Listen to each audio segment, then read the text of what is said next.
Good afternoon and welcome to the Midday News. Here's what we have in the bulletin. Men detained following raging gang war in Spanish Town, St. Catherine. Scores of students forced back into virtual classes amid gang conflict. And later in sports, reggae boys qualify for Gold Cup. I'm Giovanni Dennis and here are the details. Up first, several men have been detained since last night in connection with yesterday's deadly shootout between rival gangs in the Spanish Town Market District in St. Catherine. The men were detained during ongoing police military operations. Now, sections of the old capital are under a 48-hour curfew after the gangsters shot 6 persons, killing 2 during the gun battle which started just after 2 o'clock. Now TVJ's Kirk Wright is in Spanish Town and has this report. Thank you very much, Giovanni. Now I'm standing just meters away from where the shooting took place yesterday on Cumberland Road, where 3 persons were shot and killed. This morning, because of that, not many businesses have opened their doors.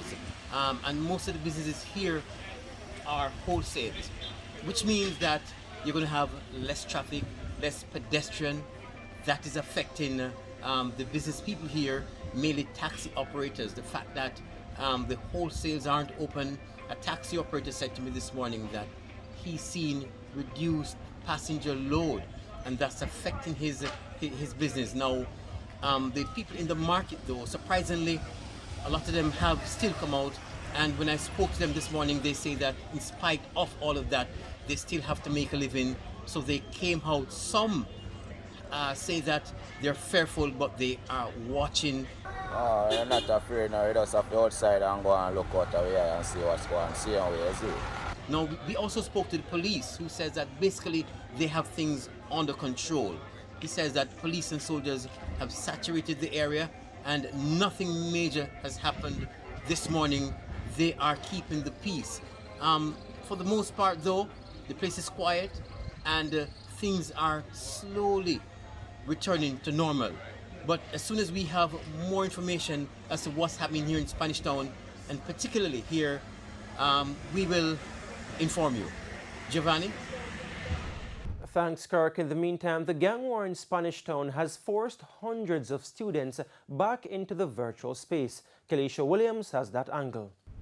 Thanks, Giovanni. So I've been making the rounds through Spanish Town and its environs from around 8 o'clock this morning. And what I can say is that schools have been impacted. Primary schools, high schools, and prep schools.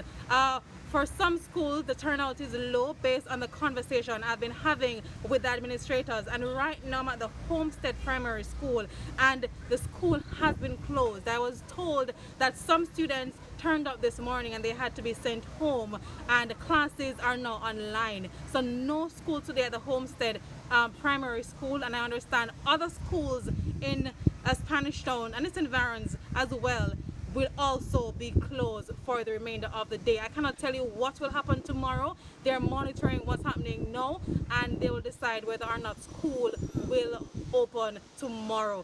So I'm here in Spanish Town, St. Catherine. I'm monitoring what's happening on the ground, and I'll provide more updates as soon as they become available. It's back to you in studio.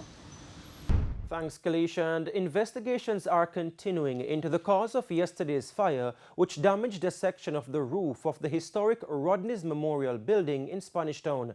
The police said the fire, which resulted in minor damage, did not appear to be linked to the shooting incident. The Rodneys Memorial houses several government offices, including the administrative arm of the St. Catherine Courthouse and the commercial services of the St. Catherine Municipal Corporation. Commercial Services Manager for the Municipal Corporation, Telka Holt, says some offices have water damage from the firefighting efforts and cleanup operations are underway. Operations will be affected in a large way in terms of administration mainly.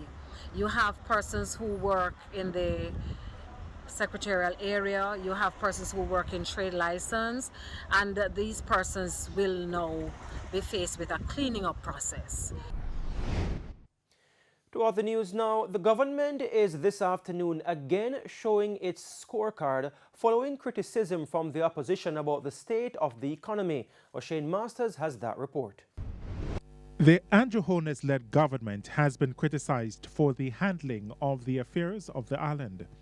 Of note, the COVID-19 crisis and more recently the skyrocketing food and gas prices due to the ongoing Russia-Ukraine war. But despite the criticisms, the government continues to defend its stewardship of the economy.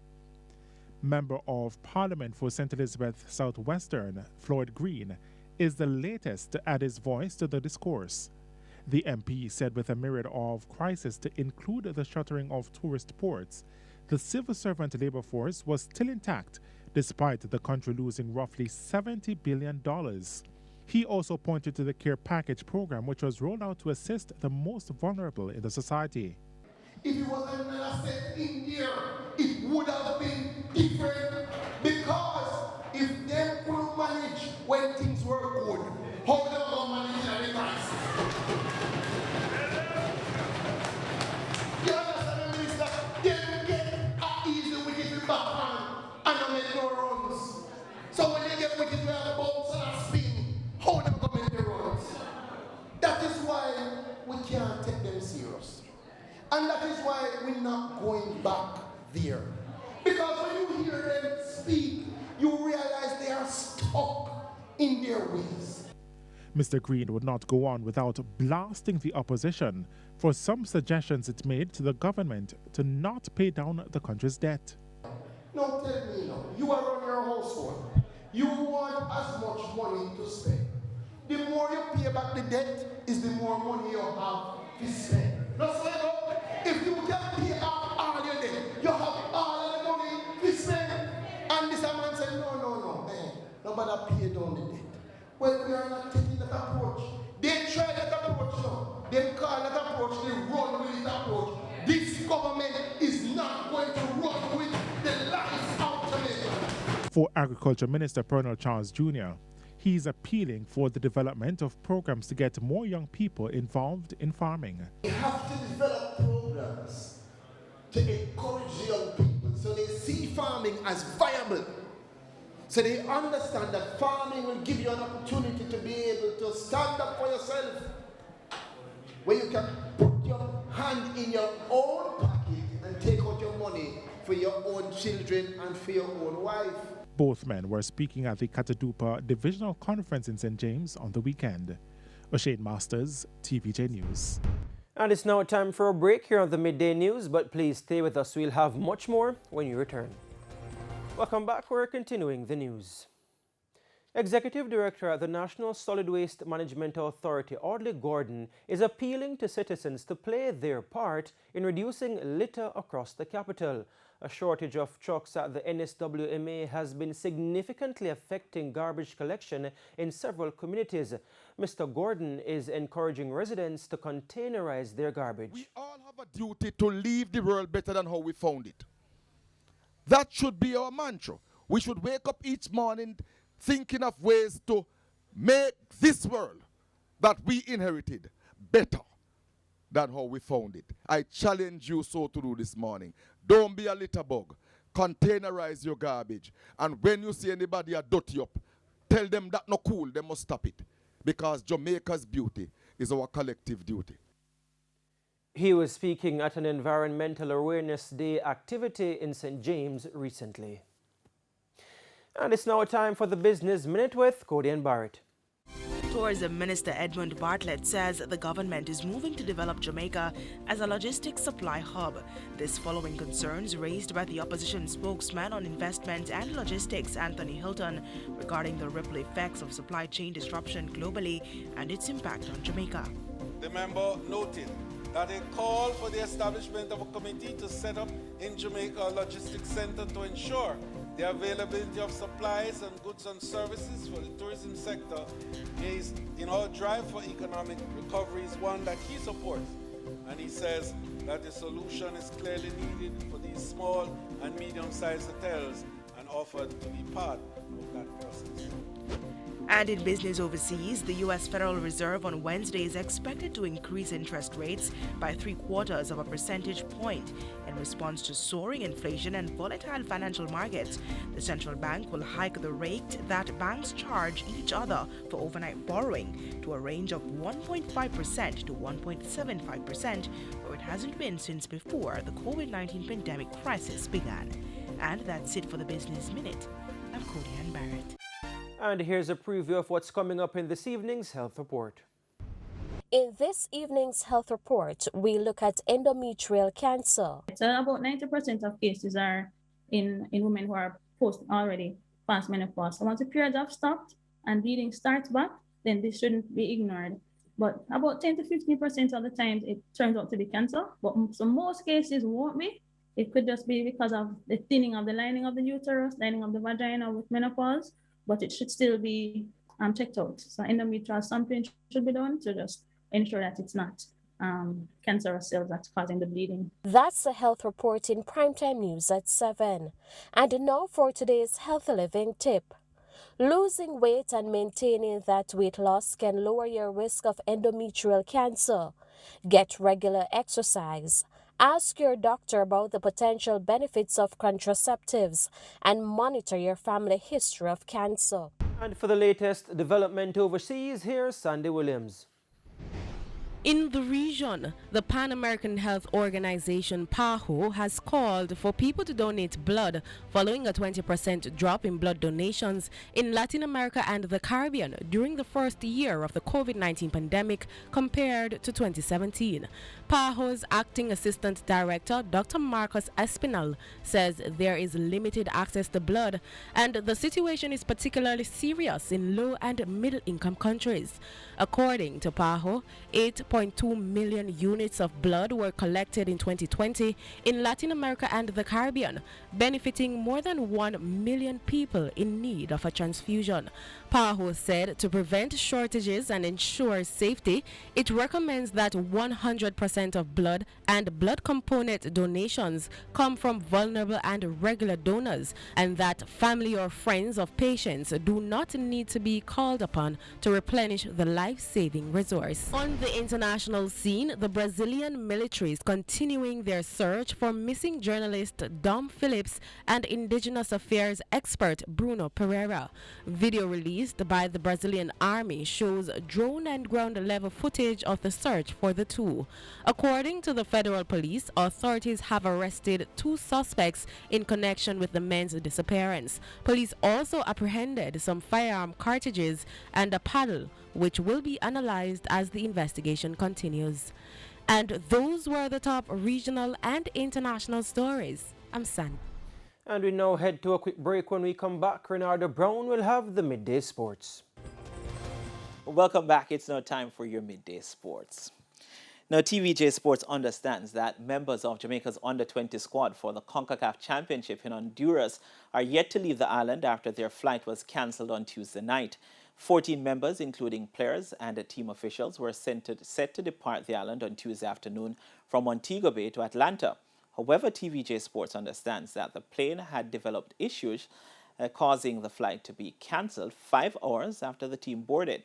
According to a JFF source, the Jamaica Football Federation is now sourcing a chartered flight to take the full contingent straight to Honduras. But up to sports time, a departure time for that flight had not yet been determined. Reggae Boys captain Andre Blake says players will continue to demand more from the Jamaica Football Federation until they are given the necessary tools to perform consistently. After an incident failed last 2 weeks, the Reggae Boys turned in a good performance in their 1-1 draw against Mexico in their CONCACAF Nations League game on Tuesday. Leon Bailey gave the Jamaicans the lead as early as the 4th minute, but Luis Romo scored in the 3rd minute of first half added time to give Mexico a share of the points. But even while satisfied with the performance, Blake took a dig at the JFF.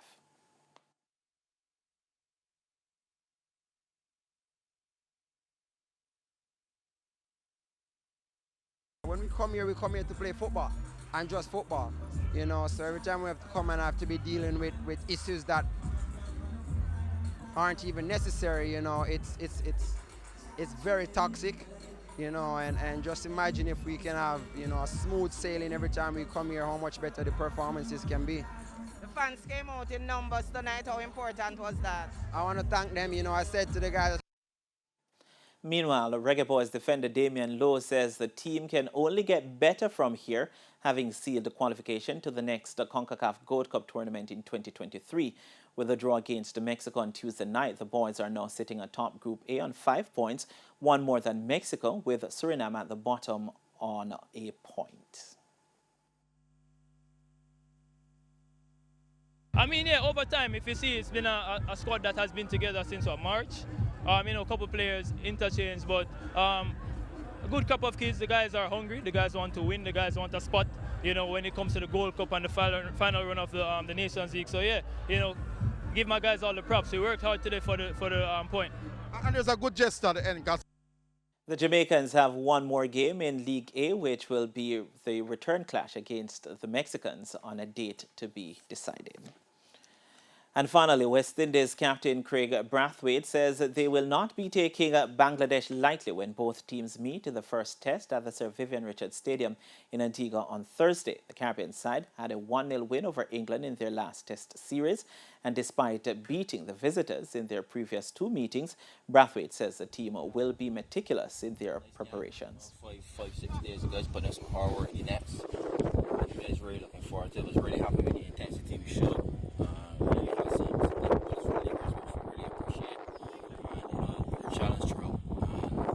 This series against Bangladesh, we can't take it lightly, can't take it for granted, we can't underestimate. We got to go there and fight, you know, save it for the region. So the guys really looking forward to the challenge.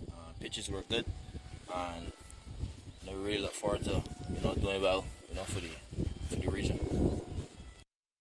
The Bangladesh tour has 2 tests, 3 T20 internationals, and 3 one-day internationals.